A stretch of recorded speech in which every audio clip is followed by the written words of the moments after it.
अस्सलाम वालेकुम dear student. जैसा कि हमने एक सीरीज स्टार्ट की हुई है ई कैट 1 2024 के पेपर में जो क्वेश्चंस आए थे वो मैं विद एक्सप्लेनेशन में आप लोगों के साथ शेयर करता हूं।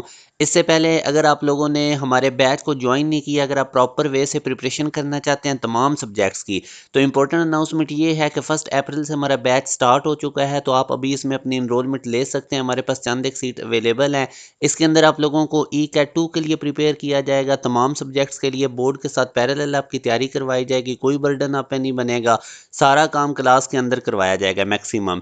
इसी तरह नेक्स्ट एनईटी 4 की प्रिपरेशन आप लोगों की इस बैच के अंदर हो जाएगी। एनटीएस नेट टेस्ट की और फास्ट यूनिवर्सिटी जो अपना टेस्ट लेती है वो भी आप लोगों का इसमें कवर हो जाएगा। इस दिए गए कॉन्टैक्ट नंबर पर रब्ता करके आप लोग हमारे बैच की तमाम डिटेल्स ले सकते हैं।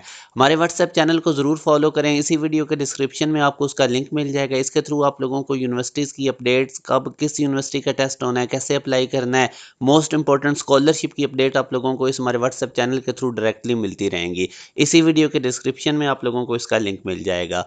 अब हम क्वेश्चन स्टार्ट करते हैं। जैसे कि पहला क्वेश्चन है, दो वोल्टेजेस हैं V1 एंड V2, उनको कंसिडर किया जाता है in phase, what is their phase difference. तो याद रखें, जब दो वोल्टेज इन फेज होते हैं तो इसका मतलब होता है वो at the same time peak maximum value पे जा रहे हैं और एट द सेम टाइम वो मिनिमम वैल्यू पे जा रहे हैं। तो उनके दरमियान जो फेज का डिफरेंस होता है वो उनमें मतलब 0 डिग्री 0 रेडियन हमारे पास फेज डिफरेंस होगा। तो ये मैंने इसकी रीज़न भी लिख दी है। तो यूँ अगर हम देखेंगे तो हमारे पास इसका beta is the right answer, जब ये इन फेज में दो वोल्टेजेस होंगे।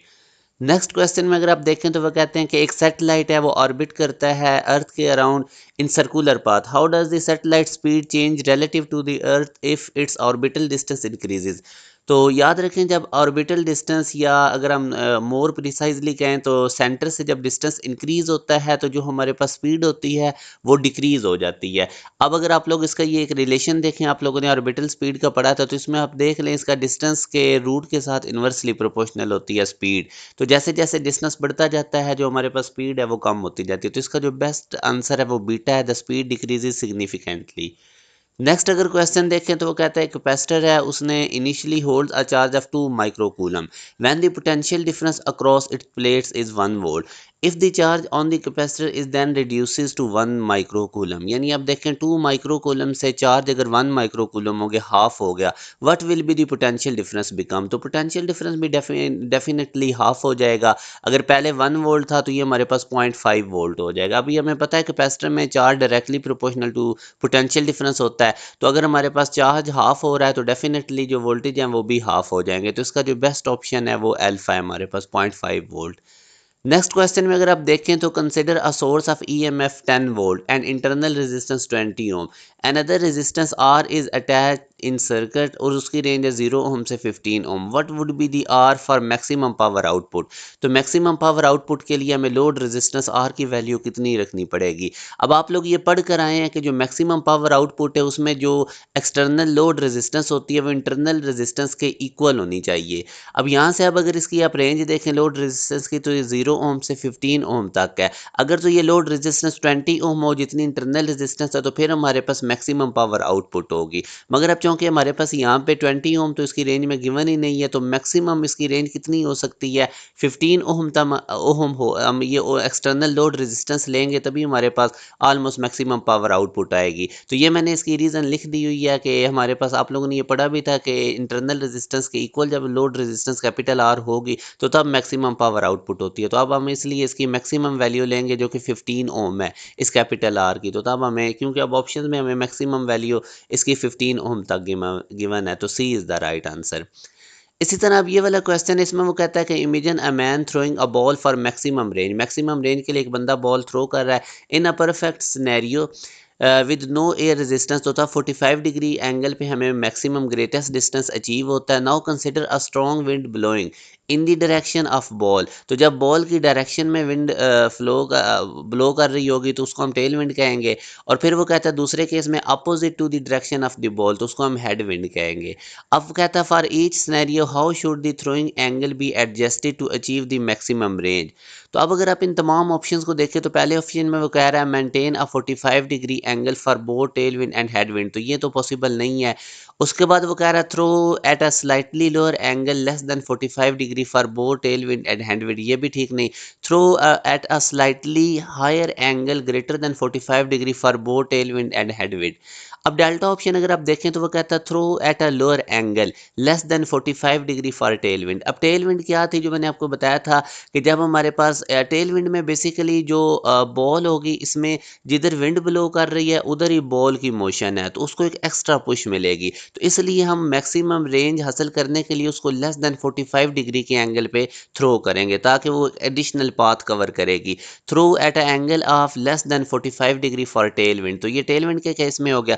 अब हेड विंड में क्या होता है कि जो बॉल की मोशन के अपोजिट विंड ब्लो कर रही होती है, तो इसलिए फिर हम उसको स्लाइटली ग्रेटर देन 45 डिग्री के एंगल पे थ्रो करेंगे ताकि वो लॉन्गर टाइम एयर के अंदर स्पेंड करे और हमें उसकी जो रेंज है वो ज़्यादा मिले। तो डेल्टा हमारे पास राइट आंसर है। मैंने ये सारी रीज़न इधर नेक्स्ट स्लाइड में इधर एक्सप्लेन कर दिया, लिख दिया, आप लोग वीडियो को पॉज करके इसको पढ़ सकते हैं। अब नेक्स्ट क्वेश्चन में वो कहता है which of the following statement is true about the efficiency of a Carnot engine. तो कार्नो इंजन की एफिशिएंसी में अगर आप देखें तो efficiency depends upon the sum of the hot and cool reservoir temperature, इनके सम पे नहीं डिपेंड करती। फिर वो कहता है efficiency depends only on the nature of the working substance, nature of working substance पे डिपेंड नहीं करती। अब अगर इसका फार्मूला देखें ना एफिशिएंसी का, तो ये T1 हमारे पास हॉट रिजर्वायर होता है और T2 हमारे पास कूल रिजर्वायर का टेम्परेचर है। तो efficiency can be 100% if the cool reservoir temperature is at 0 kelvin. तो अगर आप T2 को 0 कर देंगे तो ये 1 माइनस 0 ओवर T1, तो 1 बनेगा, इसको 100 से मल्टीप्लाई करेंगे तो एफिशिएंसी 100% हो जाएगी। तो एफिशिएंसी उसी वक्त 100% होगी जब हमारे पास कूल रिजर्वायर का जो टेम्परेचर है वो 0 केल्विन पे होगा। आगे अगर आप डेल्टा ऑप्शन देखें तो efficiency depends upon absolute temperature difference between the hot and cool reservoir, तो ये भी डिफरेंस पे भी डिपेंड नहीं करती, ना ही सम पे। तो इसमें जो बेस्ट ऑप्शन होता है वो हमने चूज करना होता है, तो सी हमारे पास बेस्ट ऑप्शन है इसका। अब नेक्स्ट क्वेश्चन में वो कहता है system consist of multiple charge particle which of the following set of charges will result a net charge of zero for this system. तो अब आप देख लें सम किसका जीरो बन रहा है। अगर आप अल्फा ऑप्शन में देखेंगे तो +2 माइक्रोकूलम +4 -6, तो इनका सम जीरो बनेगा। बाकी किसी केस में भी सम जीरो नहीं बनेगा। ये 5e -5 है मगर फिर भी 3e बचेगा। ई एलिमेंट्री चार्ज है जो कि इलेक्ट्रॉन पे होता है, अगर आप इसको देखें तो ये भी जीरो नहीं बनेगा। ये +1 नैनो कूलम, ये -2 +3, तो इसको भी आप देखेंगे तो 2 नैनो कूलम इसमें बच जाएगा नेट चार्ज। ये भी हमारे पास इसमें पिको कूलम अगर है तो ये भी नेट चार्ज जीरो नहीं हो रहा है। ये -8 -4 -12 होगा, +14 करेंगे तो ओवरऑल 2 पिको कूलम आंसर आएगा। तो नेट चार्ज जीरो हमारे पास सिर्फ अल्फा ऑप्शन के केस में ही बन रहा है। नेक्स्ट क्वेश्चन में देखें the NOT gate is a fundamental logic get that performs a logical inversion which of the following gates has a similar output to the NOT gate for a single input। तो इसमें अब अगर basically आप देखेंगे तो नैन gate इसकी तरह single output पे ये सिमिलर होता है नॉट गेट के। तो ये मैंने इसकी रीज़न लिख दिया, आप लोग इसको पढ़ लें वीडियो को पॉज करके। अब जैसे ये नैन गेट इसका आंसर है, तो वो बता रहा है the NAND gate produces a false zero output only if both of its inputs are true.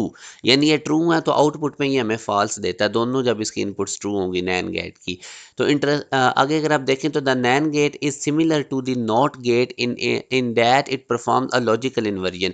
If we consider the NAND operation with a single input it behaves like the NOT gate. तो ये not gate की तरह नैन gate behave करता है single input अगर हम consider करें, तो ये इसका आंसर है। तो जो स्टूडेंट्स भी एक प्रॉपर वे से प्रिपरेशन करना चाहते हैं तो आपके पास ये लास्ट चांस है इसकी प्रिपरेशन का।